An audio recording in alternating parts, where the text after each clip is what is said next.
This is wrestling's greatest moments. Hey now, wrestling fans. It's time for another episode of Wrestling's Greatest Moments.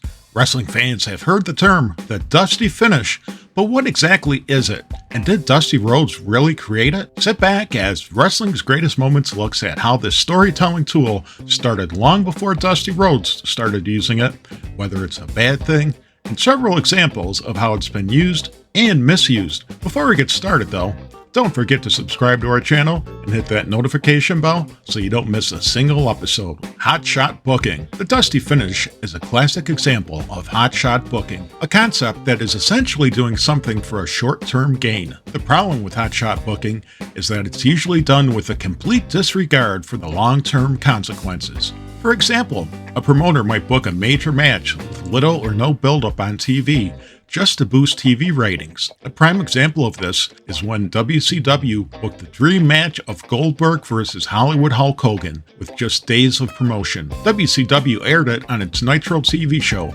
drawing big ratings. The short-term goal was to beat its competition, the WWF's Raw. Nitro had dominated Raw in the ratings for months, but the WWF was coming back, and WCW management apparently felt they needed a victory to regain their momentum. The short-term goal was achieved, but at the cost of some major long-term benefits. For example, WCW would likely have brought in Boku Bucks had it saved Hogan vs. Goldberg for a pay-per-view, perhaps even turning it into an extended series. The Dusty Finish. One form of hotshot booking has earned the name the Dusty Finish, thanks to Dusty Rhodes' repeated use of the tool. Promoters use this technique to make fans think they've witnessed a major title change. Everyone is happy as it appears their hero has finally triumphed over their heel opponent. Unfortunately, that night, or sometime shortly thereafter, it's revealed that the win has been nullified due to a technicality. There are a variety of ways to avoid the win. Sit tight as we'll show some of the most notorious methods when we give examples of the Dusty Finish. As we'll see, the flaw in the Dusty Finish is that it's easy to create ill will with the audience if it's overused. Whatever happiness and or excitement fans had with a big win goes out the door after the promoter reveals the win shouldn't have happened. However, some promoters have found success using it. So is the Dusty Finish something inherently flawed, or is it a matter of execution? Let's dig right into things by looking at two Dusty Finishes and how Dusty Rhodes has become forever associated with the term. From there, we'll look at examples in other promotions and whether they were successes or failures. Starrcade The Gathering, 1985. Jim Crockett Promotions' Starrcade 85 featured a rematch from Starrcade 84 as the American Dream Dusty Rhodes battled Ric Flair for the NWA World Heavyweight Championship. Flair had escaped with the bout the previous year due to special referee Smoking Joe Frazier stopping the match due to what he ruled was excessive blood loss by Dusty Rhodes. This was a wonky way to keep the belt on Flair, without Dusty counting the lights. Although this wasn't a Dusty Finish, it didn't make Rhodes fans happy. While there have been rumors throughout the years that the finish was built to set up a wrestler versus boxer bout between Dusty and Smokin' Joe, nothing materialized in the ring. The next year's Starrcade saw Tommy Young officiating the Dusty vs. Flair rematch. Young, one of wrestling's best referees ever, had his work cut out for him given the animosity between these two and the likelihood of Flair's allies, Arn and Ole Anderson, interfering. The match progressed with both men looking to have the other beat at different times. However, just when one wrestler looked down for the count, they found a way to come back. This continued until Tommy Young was accidentally hit and knocked senseless. Flair's kayfabe cousins, Arn and Ole Anderson, ran in for the assist, while Dusty had Flair in the figure four leg lock.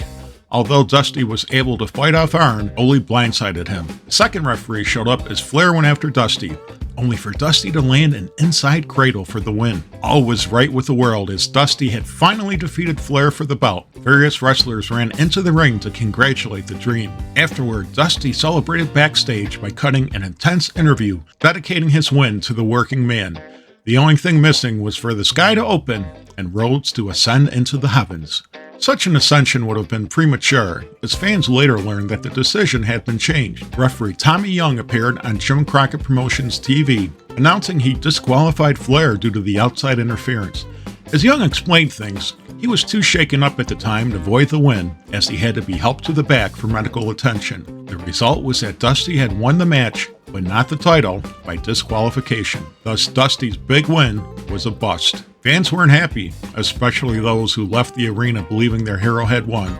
This left a bad taste in the fans' mouths. However, the case could be made that it also led fans to think that Dusty winning the belt was only a matter of time, which in turn could lead to robust ticket sales at house shows. In Dusty's case, fans would have to wait until July 26, 1986, when Rhodes defeated Flair for the NWA's top prize. Ric Flair versus Lex Luger, the Great American Bash, 1988. Another example of the Dusty finish occurred at Jim Crockett Promotions' 1988 Great American Bash. The main event featured Lex Luger challenging Ric Flair for the NWA World Heavyweight Championship, a title Luger had been eyeing ever since he left Flair in the Four Horsemen. The 23-plus minute match saw Flair bust Luger's head open after he slammed it into a ring post. However, that wasn't going to stop the Total Package, who fought on, eventually trapping Slick Rick in his submission hold, the Torture Rack. Referee Tommy Young signaled for the bell as the fans went wild, with Luger's fellow babyfaces running in to celebrate his title win. However, announcer Tony Schiavone expressed doubts that the title had changed hands. Announcer Gary Michael Capetta informed fans that the ringside physician and the Maryland Athletic Commission representative ordered the match to be stopped due to Luger's blood loss, which meant Flair had won the match. Like Starrcade 85, the finish at the Great American Bash led to fans thinking that Lex Luger was the heir apparent to Flair's NWA crown. As detailed in the book, The Last Real World Champion, The Legacy of Nature Boy Ric Flair, the illusion of Luger's near victory would carry over to live events, and Crockett hoped it would sustain the box office through the remainder of the summer. And it did. The disputed ending in Baltimore gave spectators reason to turn out and support Luger in rematches, and there was widespread enthusiasm for JCP cards in August 1988. Flair and Luger drew houses of 13,000 or greater in Richmond, Atlanta, and Charlotte, but again, the booking of match endings continued to be repetitive and disappointing. They teased a Luger title victory time and again, only to see the decision changed to a win for the challenger by disqualification due to outside interference. However, wrestling fans' patience has its limitations. Hornbaker goes on to explain how, with occasional small changes, this routine made the rounds until the match no longer carried the same kind of excitement. Atlanta, on September 25th, drew less than 7,000, whereas Greensboro had 2,500 on September 11th and then 4,000 on October 9th. The Dusty finish seems to have had some benefits, at least initially. However, is it inherently bad? At its heart, the Dusty finish is about building fans' hopes that a wrestler will win the title the next time. When used effectively, it builds anticipation for the next match and brings fans back.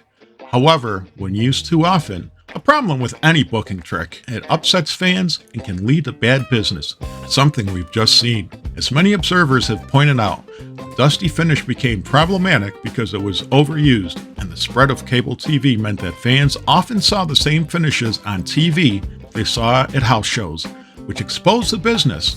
As many observers have pointed out, the Dusty finish became problematic because it was overused, and the spread of cable TV meant that fans often saw the same finishes on TV that they saw at house shows, which exposed the business. Wiki Wrestling sums things up nicely with this observation. The Dusty finish worked in the territorial days of the National Wrestling Alliance, when the NWA champion traveled to various territories to face the local favorite, and the fans could only see the matches either by going to see them live or on local television. With the progress of cable television and wrestling matches being seen in larger portions of the country, more and more fans began to recognize the Dusty finish when it occurred, thus another reason for it to be used less. The problem was that the Dusty finish wasn't being used less. As Shaun Assael and Mike Mooneyham write in their book on Vince McMahon's success in overcoming his opponents, including Jim Crockett Promotions, Dusty had fallen in love with the transparent trick ending. Dusty would win their matches, only to have the referee disqualify him on a technicality after the bell tolled. The scheme allowed Flair to retain the NWA belt, but at a cost. His title was diminished, while Rhodes, whose weight problem was becoming embarrassing, clung to the limelight. Harsh words, but is it a case of the truth hurting, or a misreading of how the Dusty finish can work well for promoters? Join us in part 2 as we look at how the Dusty finish has been used successfully in other promotions and how it's been misused. We'll also hear what Dusty Rhodes himself had to say about the booking technique that became synonymous with him. What do you think of the Dusty finish? Do you think this finish still has a place in wrestling, or should it be retired due to its bad reputation? Share your thoughts in the comments section and let us know if there are any videos you'd like Wrestling's Greatest Moments to cover. In the meantime, subscribe to our channel, follow us on Twitter and Instagram, and spread the good news about Wrestling's Greatest Moments, the channel that celebrates the squared circle.